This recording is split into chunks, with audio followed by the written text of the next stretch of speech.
श्री प्रभु रामचंद्राय नमः।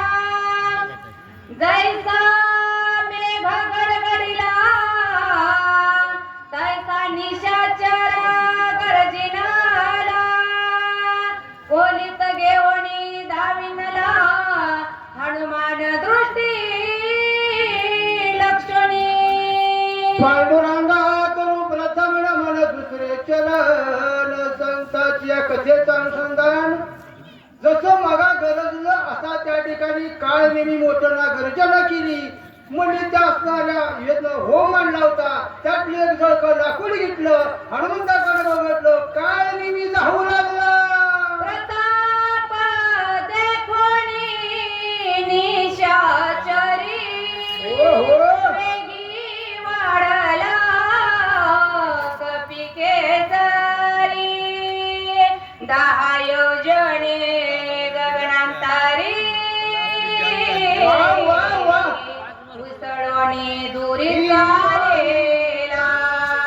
समोरून काळ नेहमी आलेला हनुमंतानं पाहिल्या गेलं आणि 40 कोस असणाऱ्या त्या काळ नेहमीपेक्षा उंच उड्डाण माझ्या हनुमंताने केलं. काळ नेहमीचं काय झालं? जैसा तापला लोह गोळा, वा वा. जैसा परतला गोळा गोळा। सवेग चालिला सबळा, जय श्रीराम. जैसा कल्लोळ गणीचा। मारुती रागाला गेला, जसा अग्नीचा गोळा लाल भडक असावा त्या ठिकाणी दिसू लागला. आकाश मार्गाने उड्डाण केलं आणि तिकडं काळ नेहमी त्याच्यावर उडी टाकू लागला. लक्ष्मणीया निशाचर उडी घातली सत्वर, झाले शतचूर्ण शरीर। कपी भार्यावरी पडता, ज्या टायमाला काळ नेहमी समोर बघितलं, हनुमंतानं वरनं उड्डाण टाकलं. त्याच टायमाला त्या काळ नेहमीच्या अंगाचं 100 तुकडं झालं. तरीही काळ नेहमी काय बोलला?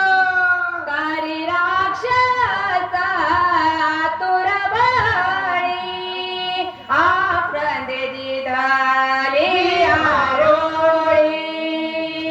कपी तुझी युद्धास मिळी, मी रांगोळी करीना। काळ नेहमीच्या अंगाचं 100 तुकडं झालं. तरी म्हणतो आहे असणारा वाढणारा हनुमंता, रणाच्या ठिकाणी तुला मी भस्म करीन. अशीही गर्जना काळ नेहमी करू लागला. आयसे बोलता राक्षस, भूमी आदळला कर्कश। निधी उठला बहुवासा, पर्वतेश धरणीला। जमिनीवर घाड दिशी आदळला, म्हणले जसा भूकंप व्हावा अशी सगळी धडधडी लक लक लक हलू लागली. मग त्या पर्वताला राखण असणारी गंधर्व झोपलेली होती. त्यांची काय अवस्था झाली आता? शब्द झाला अत्यद्भुत, गंधर्व होते निद्रिस्त। वा वा वा. ते उठोनिया तेथा, सैरा धावत पर्वती। काळ नेहमी पडल्याला आवाज निर्माण झाला. भूकंप व्हायसारखा म्हणजे आवाज निर्माण झाला. पृथ्वी डगमगू लागली. लगेच म्हणजे गंधर्व झोपलेली होती, जागी झाली. काय झाले म्हणून इकडे तिकडे पाहू लागली. नरका उठी दुर्धर, जागे झाले सत्वर। घेऊनी